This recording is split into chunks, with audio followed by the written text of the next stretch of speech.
Bonjour à toutes et à tous et bienvenue à tous les supporters du Real Madrid et fans de foot en général, j'espère que tout le monde va bien. Dans cette vidéo, nouvelle vidéo d'actualité Real Madrid avec bien sûr un petit sommaire qu'on va détailler ensemble tout au long de la vidéo avec des sujets quand même plutôt intéressants et variés, notamment sur Mbappé, sur Jude Bellingham, sur Vinicius, mais aussi la dernière interview de Carvajal qui parlerait peut-être de Rodri au Real Madrid. On détaille tout ça dans cette vidéo. Et comme d'habitude, si vous aimez mes vidéos, mes analyses, le Real Madrid et le foot en général, n'hésitez pas à vous abonner, il y a tout ce qu'il faut sur cette chaîne pour vous divertir et partager ensemble notre passion. On est bientôt 80 000 abonnés les amis, merci à tous pour votre soutien, ça me fait super plaisir. Premier sujet assez rapide de la vidéo, cette vidéo sort aujourd'hui le 12 juillet 2024, ce qui est l'anniversaire de Vinicius qui fête ses 24 ans aujourd'hui. Il n'a pas remporté la Copa América, il a quand même remporté après une excellente saison la Liga, la Supercopa et la Ligue des Champions. Il nous a fait rêver malgré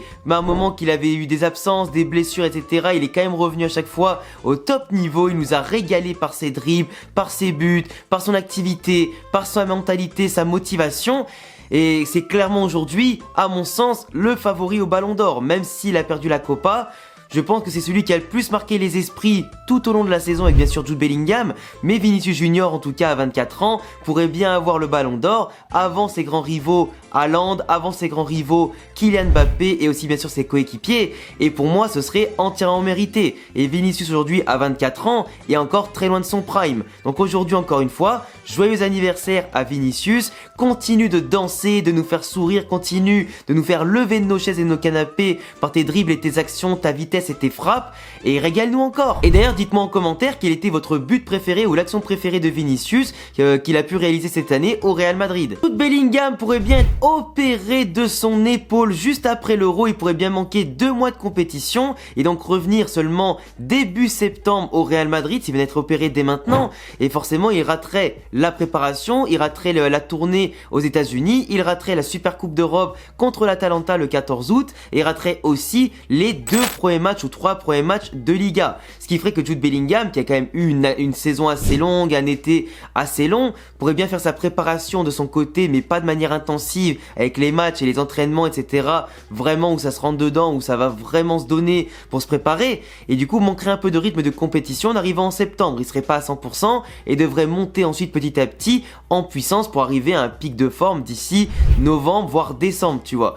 Et franchement, même si Pintus lui ferait une préparation de ouf, aujourd'hui, Jude Bellingham joue quand même avec des douleurs à l'épaule depuis novembre dernier. Ce que je veux dire, c'est que là, il joue avec l'espèce de gros bandage, l'espèce de grosse ceinture qui lui tient l'épaule avec le dispositif ici, et c'est ultra gênant. Et en fait, aujourd'hui, à l'Euro, il arrive à un pic de douleur assez important. Alors, avec du repos total, bien entendu, ça va passer. Et le Real Madrid sera la dernière personne, la dernière entité qui décidera s'il s'opère ou non. Parce qu'il est vrai quand même que tu perds 2 mois un joueur comme Jude Bellingham, en plus qui raterait toute une pré-saison, c'est quand même très compliqué. Alors après, il y a une autre solution. Le fait qu'il s'arrête seulement 3 semaines, 1 mois, avec bien sûr les kinés, les dispositifs de soins qui viendraient l'aider, mais qui pourrait en tout cas continuer à faire la préparation, pas forcément jouer des matchs tout de suite, mais revenir en tout cas prêt pour la Super Coupe d'Europe le 15 août, ou alors au moins pour les premiers matchs de Liga, sans se faire opérer, mais en ayant fait au moins une préparation. Donc à votre avis, est-ce qu'il vaut mieux que Jude Bellingham rate 2 mois complets, soit sûr de ne plus avoir mal à l'épaule, ne fasse pas de préparation, rate des matchs et en tout cas ne sera pas à 100% avant quand même le mois de novembre grand maximum, ou alors est-ce qu'il ne s'opère pas, qu'il prend un peu de repos, qu'il fasse quand même une préparation et qu'il revienne, mais avec un risque qu'il ait quand même mal à l'épaule dès son retour à la compétition ou dès le premier gros choc ou les premiers gros chocs qu'il pourrait avoir. Parce que c'est pas à exclure que sans opération, la douleur revienne énormément et surtout assez rapidement, tu vois. Donc est-ce que Bellingham à 21 ans peut prendre le temps? Moi j'ai envie de te dire oui, parce que dans l'effectif du Real Madrid, même si Jude Bellingham avec le départ de Kroos va être encore plus important dans le jeu, pour moi on a quand même des Arda Güler qui ont fait un Euro exceptionnel et qui a montré qu'il pouvait jouer au plus haut niveau. On a Brahim Diaz qui a montré toute la saison que c'est un joueur fait pour être un titulaire en puissance et pas qu'un remplaçant, et qui peut remplacer Jude parfaitement, et que pour moi, en l'absence de Jude, on a largement ce qu'il faut, avec en plus devant maintenant, t'as Hendrick, t'as Mbappé pour compenser aussi en attaque, t'as pas besoin d'un Jude Bellingham qui va jouer 3 postes en même temps cette année, t'as largement ce qu'il faut en attaque et au milieu de terrain pour compenser son absence.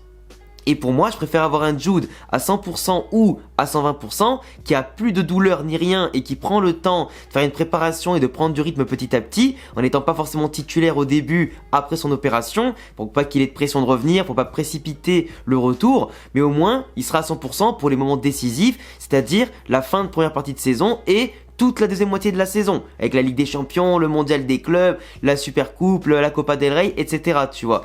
Donc pour moi, je privilégierais plus l'opération, une préparation tranquille et arriver à 100% derrière, faire confiance aux autres pour leur montrer qu'ils seront concernés dans le projet toute l'année et pas toujours derrière Jude Bellingham en permanence.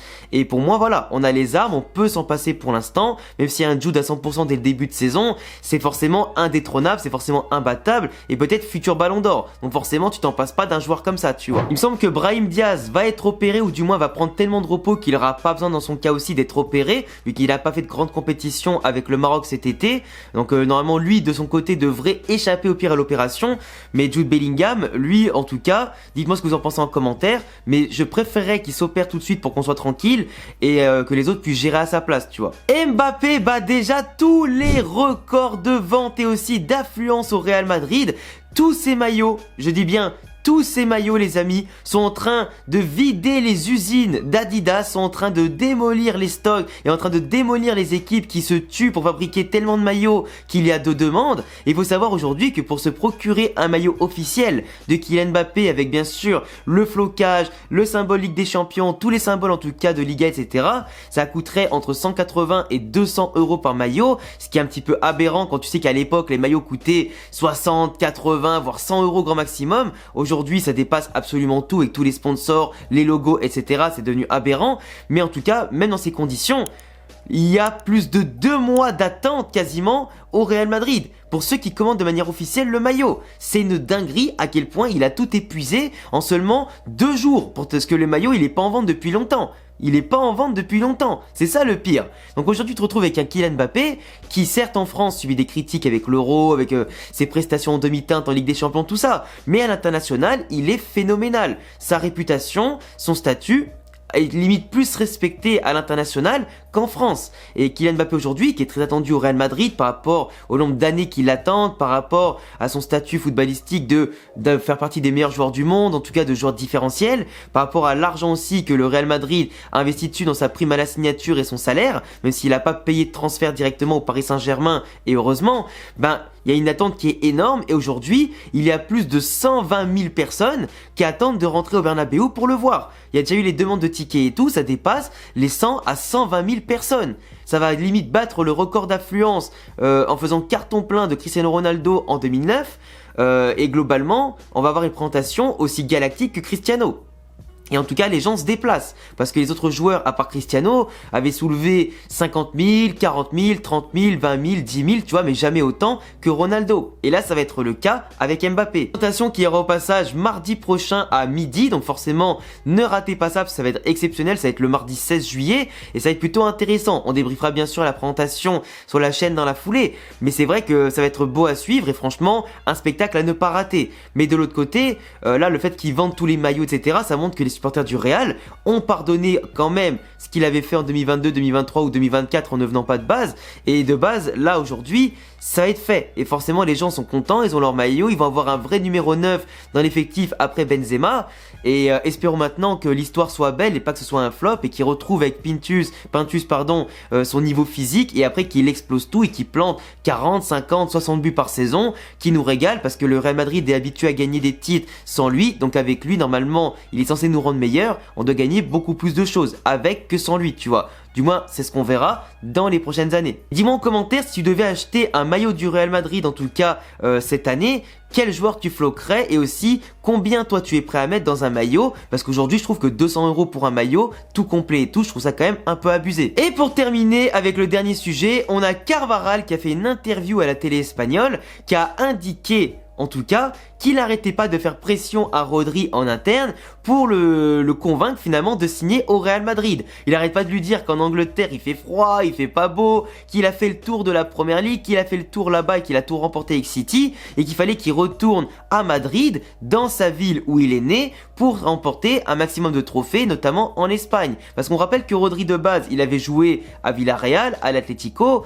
et qu'il avait rien ou quasiment rien gagné. Et que venir au Real Madrid, un club de son statut, dans un club en tout cas qui pourrait l'accueillir à bras ouverts comme un grand galactique en 2025, avec pourquoi pas la venue en tant qu'entraîneur de Xabi Alonso en même temps, ce serait fantastique pour être Xabi Alonso compatible et avoir un jeu en tout cas à la hauteur avec Rodri qui apporterait une nouvelle dimension. Rodri, c'est un joueur générationnel, c'est un talent différentiel, c'est le meilleur milieu de terrain du monde à son poste. En tant que 6 et en tant que simplement de joueur qui propose une rampe de lancement, une vision de jeu, un équilibre impactant autant qu'une récupération incroyable et une activité de tous les instants, c'est lui le patron des milieux de terrain. Aujourd'hui, il n'y a pas photo. C'est le meilleur joueur espagnol, c'est le meilleur milieu de terrain du monde depuis maintenant quelques années. Même si City cette année n'a pas fait une saison comme en 2023, l'Euro qu'il fait et en plus c'est que la présence qu'il y a en Première Ligue, c'est exceptionnel, tu vois. Et franchement, si l'Euro avait été en 2023, il aurait pris le Ballon d'Or. Entre les trophées de City et peut-être l'Espagne qui remporte l'Euro, il prendrait le Ballon d'Or. Ça, il y a aucun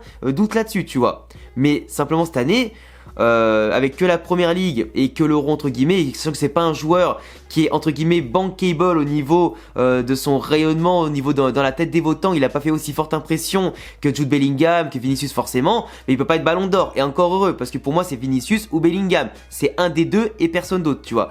Mais Rodri, il a l'aura, il est Real Madrid compatible. Et comme je disais, il est né à Madrid. Et lui-même a fait une déclaration dans la presse juste après pour répondre à celle de Carvajal. Il a dit qu'il verrait plus tard pour son contrat qui va jusqu'à 2027 avec City.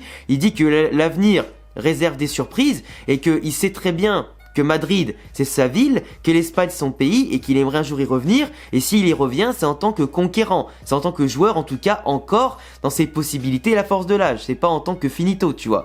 Et donc Rodri qui dit ça, peut-être qu'en 2025 on peut rêver d'un Real Madrid qui cale 100-120 millions d'euros voire plus sur Rodri, quitte au pourquoi pas à envoyer un autre joueur, faire baisser la note, tout ça, j'en sais rien. Mais c'est vrai que Rodri, s'il demande le transfer request l'année prochaine pour venir au Real Madrid, bah City sera obligé de le lâcher et le Real alignera les sous.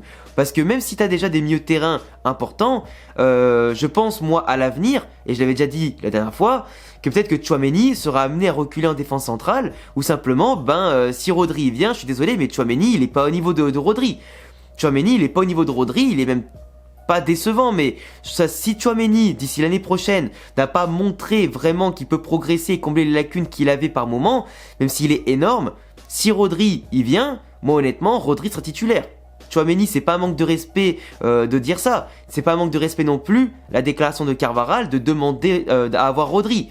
Je veux dire, il y a plein de joueurs qui demandent à avoir tel joueur ou tel joueur au club, on leur dit rien, tu vois. Et pour moi, Rodri ou Tchouaméni en numéro 6, il n'y a pas photo. Moi, Camavinga, je le préfère un peu plus haut que numéro 6. Mais dans la concurrence directe, Tchouaméni ou Rodri, je prends Rodri titulaire tous les jours les yeux fermés, tu vois. Enfin bref les amis, je vous laisserai me dire en commentaire ce que vous pensez de tout ça. Est-ce que Rodri devrait signer au Real Madrid ou pas dans les prochaines années? Est-ce que ça pourrait être intéressant pour faire level up l'équipe et en tout cas remplacer des joueurs comme Kroos, comme Modric, etc. par un joueur impactant comme ça? Et je vous laisserai me dire en commentaire ce que vous avez pensé de tous les sujets de la vidéo. N'hésitez pas à vous abonner, cocher la cloche, mettre un petit pouce bleu et me rejoindre en description dans tous les réseaux sociaux en tout cas qui s'affichent en description. Et à bientôt les frérots pour prochaine vidéo. Ciao.